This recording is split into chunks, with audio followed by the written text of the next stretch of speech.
नमस्कार विद्यार्थी मित्रांनो, लक्ष सरकारी नोकरी या एज्युकेशनल चॅनलवर आपले पुन्हा एकदा स्वागत. मित्रांनो, आज आपण पोलीस भरती, आरोग्य भरती, रेल्वे भरती तसेच इतर ज्या काही सदस्य भरत्या असतात तर त्यासाठी लागणारे आवश्यक असे चालू घडामोडीचे प्रश्न या ठिकाणी आपण कव्हर करून घेणार आहोत. व्हिडिओ अतिशय महत्त्वाचा, व्हिडिओ शेवटपर्यंत नक्की पाहायचा आहे. याचा PDF हा टेलिग्रामवर अपलोड केला जाईल, त्या ठिकाणी तुम्ही तो पाहू शकता. आजचा आपला भाग असणार आहे 452वा. या भागामध्ये आपण 3 फेब्रुवारी 2026 या दिवसातील काही महत्त्वाचे चालू घडामोडीचे प्रश्न या ठिकाणी आपण कव्हर करून घेणार आहोत. प्रश्न पहिला आहे, स्टार मार्क करून ठेवायचा आहे, येणाऱ्या भरतीमध्ये विचारला जाईल. प्रश्न आहे, 68वा ग्रॅमी पुरस्कार 2026 खालीलपैकी कोणास जाहीर झाला?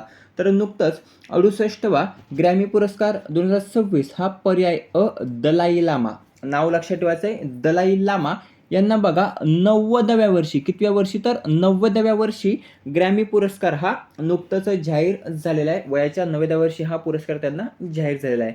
कितवा आहे तर 68वा ग्रॅमी पुरस्कार 2026 हा दलाई लामा यांना नुकतंच जाहीर झालेला आहे. श्रेणी जर आपण पाहिली तर best audio book narration and story telling recording. लक्षात ठेवायचं, श्रेणी कोणती आहे? Best audio book narration and story telling recording या श्रेणीमध्ये यांना बघा 68वा ग्रॅमी पुरस्कार 2026 हा नुकतंच जाहीर झालेला आहे वयाच्या 90व्या वर्षी. आता या सर्वोत्तम ऑडिओ बुकसाठी हा पुरस्कार त्यांना जाहीर झाला असून हे ऑडिओ बुकचं नाव काय आहे? या ऑडिओ बुकचं नाव तर लक्षात ठेवायचं आहे, meditation the reflection of his holiness the Dalai Lama. पुन्हा एकदा सांगतो, meditation the reflection of his holiness the Dalai Lama असं या ऑडिओ बुकचं नाव आहे, लक्षात ठेवायचं आहे. दलाई लामा यांना काही महत्त्वाचे पुरस्कार प्राप्त आहेत, ते 2 पुरस्कार या ठिकाणी कव्हर करून घेऊया. 1989 साली त्यांना शांततेचा नोबेल पुरस्कार प्राप्त होता. केव्हा तर 1989 साली त्यांना शांततेचा नोबेल पुरस्कार हा प्राप्त होता. त्यानंतर भारताचा चौथा सर्वोच्च पुरस्कार पद्मश्री हा त्यांना 2007 साली प्राप्त झाला होता. 2007 साली दलाई लामा यांना पद्मश्री पुरस्काराने सन्मानित करण्यात आलं होतं आणि 1989 साली नोबेलचा शांततेचा पुरस्कार हा त्यांना प्राप्त झाला होता. त्यानंतर आता 90व्या वर्षी त्यांना 68वा ग्रॅमी पुरस्कार 2026 हा नुकताच जाहीर झालेला आहे. प्रश्न महत्त्वाचा येणाऱ्या भरतीमध्ये विचारला जाईल. गेल्या वर्षी म्हणजेच 2025ला चंद्रिका टंडन हे नाव लक्षात ठेवायचं आहे. गेल्या वर्षी 67व्या ग्रॅमी पुरस्कार सोहळ्यामध्ये त्यांना बघा पुरस्कार प्राप्त होता 2025 मध्ये. चंद्रिका टंडन असं त्यांचं नाव आहे. दुसरा प्रश्न आहे, रुद्र सशस्त्र हेलिकॉप्टर उडवणाऱ्या भारतीय लष्कराच्या पहिल्या महिला पायलट कोण ठरलेल्या आहेत? हा देखील प्रश्न महत्त्वाचा स्टार मार्क करून ठेवायचा आहे. आपण सर्व महत्त्वाचे IMP प्रश्न जे परीक्षेमध्ये विचारले जातील बघा असेच प्रश्न कव्हर करत असतो. बहुतेक परीक्षा झाल्या बघा, मागे नुकतंच कंबाईनची देखील परीक्षा झाली, तर त्यामध्ये देखील आपल्या व्हिडिओमधील काही प्रश्न हे विचारण्यात आले होते, जे आपण माहितीमध्ये कव्हर केले होते बघा. तर त्यापैकी महत्त्वाचे प्रश्न हे त्या परीक्षेमध्ये आपल्याला विचारण्यात आले होते, ते देखील आपण व्हिडिओमध्ये नाही तर टेलिग्रामवर अपलोड केले होते. कोणकोणते प्रश्न परीक्षेमध्ये विचारण्यात आले होते.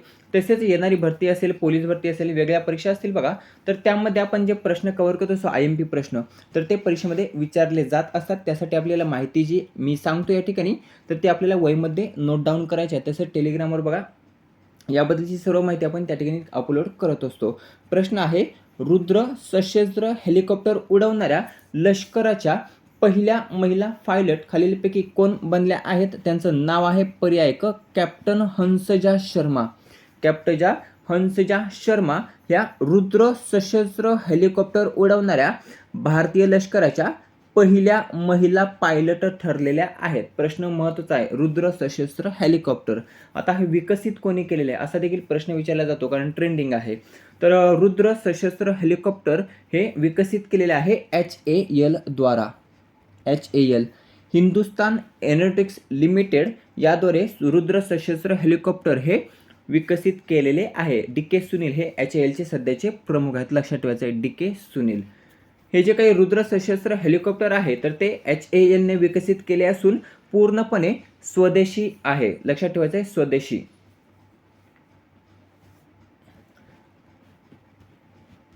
हंसजा शर्मावर एक प्रश्न महत्त्वाचा आहे. प्रजासत्ताक दिन नुकतंच पार पडला बघा, 77वा प्रजासत्ताक दिवस. तर या प्रजासत्ताक दिन 2026 मध्ये त्यांनी 251 आर्मी एव्हिएशन स्क्वॉड्रनचं नेतृत्व केलं होतं. प्रश्न इथे विचारला जाऊ शकतो. हा जर प्रश्न विचारला नाही तर प्रश्न फिरून विचारला जाऊ शकतो. प्रश्न असा असेल, प्रजासत्ताक दिन 2026 मध्ये 251 आर्मी एव्हिएशन स्क्वॉड्रनचं नेतृत्व हे कोणी केलं होतं? तर त्याचं नेतृत्व केलं होतं कॅप्टन हंसजा शर्मा, ज्या नुकतंच रुद्र सशस्त्र हेलिकॉप्टर उडवणाऱ्या भारतीय लष्कराच्या पहिल्या महिला पायलट ठरलेल्या आहेत. 2 प्रश्न महत्त्वाचे आहेत. 251 आर्मी एव्हिएशन स्क्वॉड्रनचं नेतृत्व आणि रुद्र सशस्त्र हेलिकॉप्टर उडवणाऱ्या भारतीय लष्कराच्या पहिल्या महिला, नाव आहे हंसजा शर्मा. प्रश्न क्रमांक 3, कात्रज दूध संघाला खालीलपैकी कोणाचे नाव देण्यात येणार आहे? प्रश्न हा देखील महत्त्वाचा आहे. तर पुणे येथील कात्रज दूध संघाला पर्याय क अजित पवार यांचं नाव देण्यात येणार आहे. नुकतंच बघा असं जाहीर करण्यात आलेलं आहे. तर पुण्यातील कात्रज दूध संघाला अजित पवार, ज्यांचं नुकतंच विमान अपघातामध्ये निधन झालं बघा, तर त्यांचं नाव आता कात्रज दूध संघाला देण्यात येणार आहे. पुण्यातीलच आहेत अजित पवार. बारामती लक्षात ठेवायचं आहे, काटेवाडी बारामती या ठिकाणचे अजित पवार, त्यांचं काही दिवसांपूर्वीच निधन झालं आणि त्यानंतर कात्रज दूध संघाने असा निर्णय घेतला की त्या कात्रज दूध संघाचं नाव आता अजित पवार यांच्यावर ठेवण्यात येणार आहे. प्रश्न असा विचारला जाईल कारण महत्त्वाचा आहे. अजित पवार कोण होते? सध्या महाराष्ट्र राज्याचे अर्थमंत्री होते आणि महाराष्ट्राचे उपमुख्यमंत्री होते, ज्यांचं निधन झालेलं आहे. प्रश्न क्रमांक 4, महाराष्ट्र राज्याचा अर्थसंकल्प खालीलपैकी कोण सादर करणार आहे? इथे कन्फ्यूज होतील भरपूर बहुत जण. तर लक्षात ठेवायचं आहे, महाराष्ट्र राज्याचा अर्थसंकल्प हे पर्याय ड देवेंद्र फडणवीस सादर करणार आहेत. आता का? तर अजित पवार हे महाराष्ट्राचे अर्थमंत्री होते. लक्षात ठेवायचे, अर्थमंत्री. तर त्यांचं निधन झालं, त्यानंतर अर्थमंत्री पद हे देवेंद्र फडणवीस यांच्या हाती गेलं. कोणाच्या हस्ते? तर यांच्या हाती गेलं, देवेंद्र फडणवीस यांच्या हस्ते. सध्या कोण आहेत महाराष्ट्राचे अर्थमंत्री? तर लक्षात ठेवायचं आहे, देवेंद्र फडणवीस हे सध्या महाराष्ट्राचे अर्थमंत्री आहेत आणि हे अर्थमंत्री आता महाराष्ट्र राज्याचा अर्थसंकल्प सादर करणार आहेत. लक्षात ठेवायचं आहे, देवेंद्र फडणवीस हे महाराष्ट्राचे मुख्यमंत्री आहेत, अर्थमंत्री देखील आहेत आणि मित्र आयोगाचे अध्यक्ष देखील आहेत. 3 प्रश्न महत्त्वाचे आहेत, यावर देखील प्रश्न विचारला जातो. पुन्हा एकदा सांगतो, मित्र आयोगाचे अध्यक्ष महाराष्ट्राचे मुख्यमंत्री आणि महाराष्ट्राचे अर्थमंत्री आहेत देवेंद्र फडणवीस. कोणत्या जिल्ह्याचे पालकमंत्री आहेत देवेंद्र फडणवीस? उत्तर कमेंट करून सांगायचं आहे. हा देखील प्रश्न विचारला जाऊ शकतो. तर महाराष्ट्राचा अर्थसंकल्प पहिला कोणी सादर केला होता? पहिला महाराष्ट्राचा अर्थसंकल्प, तर पहिला महाराष्ट्राचा अर्थसंकल्प हा सादर केला होता शेषराव वानखेडे. प्रश्न महत्त्वाचा आहे, शेषराव वानखेडे यांनी 1960 मध्ये किंवा 1960 मध्ये महाराष्ट्राचा पहिला अर्थसंकल्प सादर केला होता शेषराव वानखेडे यांनी. त्यांच्याच नावावर बघा सर्वाधिक वेळा अर्थसंकल्प सादर करण्याचा रेकॉर्ड आहे. कोणाच्या नावावर? तर शेषराव वानखेडे यांनी जवळपास बघा 13 वेळा, किती? 13 वेळा अर्थसंकल्प सादर करून जो रेकॉर्ड केलेला आहे बघा, तर तो सध्या कोणी मोडलेला नाही. दुसऱ्या क्रमांकावर आहेत अजित पवार. अजित पवार यांनी बघा 11 वेळा अर्थसंकल्प सादर केला होता. किती वेळा? तर 11 वेळा अर्थसंकल्प सादर केला होता. ज्यांनी 6 वेळा उपमुख्यमंत्री पद हे भूषवलेले आहे. महाराष्ट्राचे 6 वेळा उपमुख्यमंत्री पद हे भूषवले असून त्यांनी 11 वेळा अर्थसंकल्प सादर केला होता. पहिल्या क्रमांकावर आहेत शेषराव वानखेडे, 13 वेळा सादर केला असून पहिला त्यांनी महाराष्ट्राचा अर्थसंकल्प सादर केला होता 1960 साली. आता कोण करणार आहेत? तर महाराष्ट्र राज्याचे मुख्यमंत्री आणि अर्थमंत्री देवेंद्र फडणवीस हे महाराष्ट्र राज्याचा अर्थसंकल्प सादर करणार आहेत.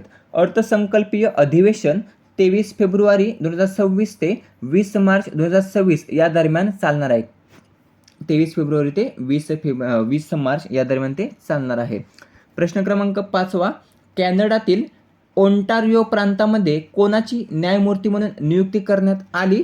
तर कॅनडातील ओंटारिओ प्रांतामध्ये पर्याय ड न्यायमूर्ती अर्चना अरुण मेढेकर यांची कॅनडातील ओंटारिओ प्रांतामध्ये न्यायमूर्ती म्हणून नियुक्ती करण्यात आलेली आहे. प्रश्न हा देखील महत्त्वाचा आहे. याचं कारण तर ह्या ज्या काही अर्चना अरुण मेडेकर आहेत बघा, तर त्या आपल्या महाराष्ट्रातील छत्रपती संभाजीनगर जिल्ह्यातील आहेत. अर्चना अरुण मेडेकर, ज्यांची कॅनडातील ओंटारिओ प्रांतामध्ये न्यायमूर्ती म्हणून नियुक्ती ही झालेली आहे. 6वा प्रश्न आहे, स्क्वॅश ऑन फायर ओपन 2026 याचं विजेतेपद खालीलपैकी कोणी पटकावलेलं आहे? तर पर्याय ब, अनाहत सिंग. अनाहत सिंग यांनी स्क्वॅश ऑन फायर ओपन 2026 याचं विजेतेपद हे नुकतंच पटकावलेलं आहे. कोणी? तर अनाहत सिंग यांनी. पराभव कोणाचा केलेला आहे? तर जॉर्जिया केनेडी. जॉर्जिया केनेडी यांचा पराभव करत विजेतेपद पटकावलेलं आहे अनाहत सिंग यांनी. PSA टूरमधील त्यांचं 15वं विजेतेपद आहे. कितवं? 15वं विजेतेपद आहे PSA टूरमधील. दिल्लीच्या खेळाडू आहेत या अनाहत सिंग, ज्या जागतिक क्रमवारीमध्ये बघा 31व्या स्थानावर आहेत. जागतिक क्रमवारीमध्ये 31व्या स्थानावर आहेत अनाहत सिंग. प्रश्न क्रमांक 7वा, महाराष्ट्र राज्याच्या उपमुख्यमंत्री सुनेत्रा पवार ह्या कोणत्या जिल्ह्याच्या पालकमंत्री बनल्या आहेत? प्रश्न हा देखील महत्त्वाचा आहे.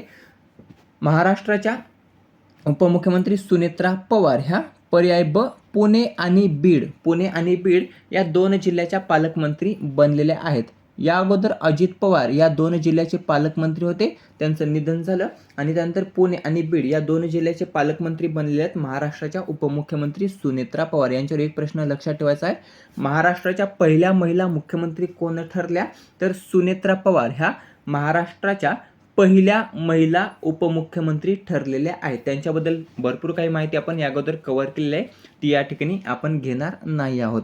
प्रश्न क्रमांक 8वा प्रश्न महत्त्वाचा आहे, हरित महाराष्ट्रासाठी 300 कोटी वृक्ष लागवड मिशन कोणत्या कालावधीमध्ये बघा राबवले जाणार आहे? प्रश्न महत्त्वाचा आहे.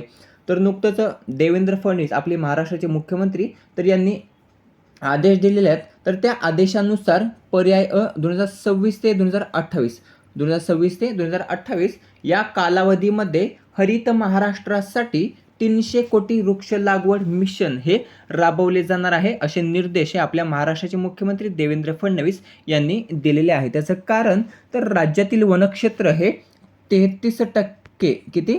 राज्यातील वनक्षेत्र 33% नेण्यासाठी हा कार्यक्रम नियोजनसह राबविण्यात यावा, असे आदेश मुख्यमंत्री देवेंद्र फडणवीस यांनी दिलेले आहेत. 10 वर्षाची निगा रोजगार निर्मितीला यामुळे चालना होणार आहे. किती? तर 10 वर्षाची निगा राखण्यात येणार आहे आणि रोजगार निर्मितीला यामुळे चालना मिळणार आहे. वृक्ष दीर्घकाळ टिकावेत यासाठी हा कालावधी 10 वर्षापर्यंत केलेला आहे. 10 वर्षापर्यंत का केलेला आहे? तर वृक्ष दीर्घकाळ टिकावेत यासाठी. या उपक्रमामुळे भूजल पुनर्भरण, मातीची सुपीकता वाढ, जैवविविधते संवर्धन आणि ग्रामीण भागात मोठ्या प्रमाणावर रोजगार निर्मिती होणार आहे. या मोहिमेच्या अंमलबजावणीसाठी हरित महाराष्ट्र प्राधिकरण स्थापनेचा प्रस्ताव बैठकीमध्ये सादर करण्याचे निर्देश हे मुख्यमंत्री देवेंद्र फडणवीस यांनी बघा दिलेले आहेत. प्रश्न इथे विचारला जाईल, हरित महाराष्ट्रासाठी 300 कोटी वृक्ष लागवड ही केली जाणार आहे, एक मिशन राबवले जाणार आहे. तर या मोहिमेचे जी काही अंमलबजावणी करण्यात येणार आहे बघा, तर ती अंमलबजावणीसाठी कशाची स्थापना करण्याचा प्रस्ताव आहे? तर हरित महाराष्ट्र प्राधिकरण याची स्थापना करण्याचा प्रस्ताव हा बैठकीत सादर करण्याचा निर्णय हा नुकताच घेण्यात आलेला आहे.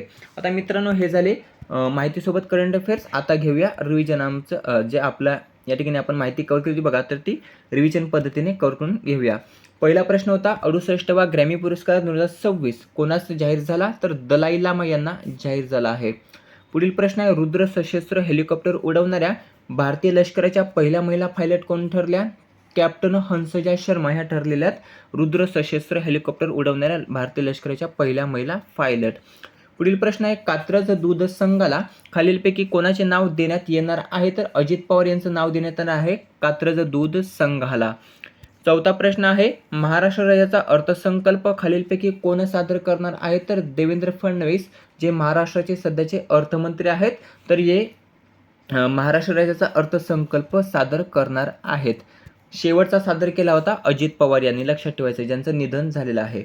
कॅनडातील ओंटारिओ प्रांतामध्ये कोणाची न्यायमूर्ती म्हणून नियुक्ती करण्यात आली, तर अर्चना अरुण मेढेकर यांची कॅनडातील ओंटारिओ प्रांतामध्ये न्यायमूर्ती म्हणून नियुक्ती करण्यात आलेली आहे. स्क्वॅश ऑन फायर ओपन 2026 याचं विजेतेपद कोणी पटकावलेलं आहे, तर अनाहत सिंग यांनी याचं विजेतेपद पटकावलेलं आहे. पुढील प्रश्न आहे, महाराष्ट्राच्या उपमुख्यमंत्री सुनेत्रा पवार या कोणत्या जिल्ह्याच्या पालकमंत्री बनल्या आहेत, तर पुणे आणि बीड या 2 जिल्ह्याच्या पालकमंत्री बनल्या आहेत महाराष्ट्राच्या उपमुख्यमंत्री सुनेत्रा पवार. 8वा प्रश्न आहे, हरित महाराष्ट्रासाठी 300 कोटी वृक्ष लागवड मिशन कोणत्या कालावधीमध्ये राबवले जाणार आहे, तर पर्याय अ 2026 ते 2028 या कालावधीमध्ये हरित महाराष्ट्रासाठी 300 कोटी वृक्ष लागवड मिशन हे राबवले जाणार आहे. मित्रांनो, अशा प्रकारे महत्त्वाचे चालू घडामोडीचे प्रश्न या ठिकाणी आपण कव्हर केलेले आहेत, जे येणाऱ्या भरतीसाठी उपयुक्त असणार आहेत. व्हिडिओ कसा वाटला कमेंट करून नक्की सांगायचा आहे. व्हिडिओ आवडला असेल तर मित्रांसोबत जास्तीत जास्त शेअर करायचा आहे. याचा PDF टेलिग्रामवर अपलोड केला जाईल, त्या ठिकाणी तुम्ही तो पाहू शकता. भेटूया पुढील भागामध्ये. धन्यवाद.